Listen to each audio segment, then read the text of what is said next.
Welcome back. Karachi में दिन के औकात में हैवी ट्रैफिक के दाखिले पर पाबंदी में मजीद 2 माह की तौसी कर दी गई। इस पर मजीद बात करने के लिए हमें ज्वाइन करेंगे कराची से हमारे नुमाइंदे अब्दुल हसीब।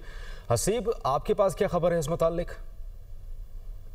कमिश्नर कराची की जानिब से शहर में हैवी ट्रैफिक के दाखिले पर पाबंदी में मजीद 2 माह की तौसी कर दी गई है। कमिश्नर कराची के जानिब से जो है वो जारी करदा नोटिफिकेशन के मुताबिक ट्रैफिक पुलिस हुकाम ने जो है वो कमिश्नर कराची को हैवी ट्रैफिक के दाखिले पर पाबंदी की जो है वो सिफारिश की थी। ट्रैफिक पुलिस हुकाम ने ये बताया था कि हैवी ट्रैफिक ना सिर्फ शहर में जो ट्रैफिक की रवानी है उसमें खलल का बाइस बनते हैं, बल्कि आए रोज़ हादसात में इंसानी जानों का नुकसान भी होता है।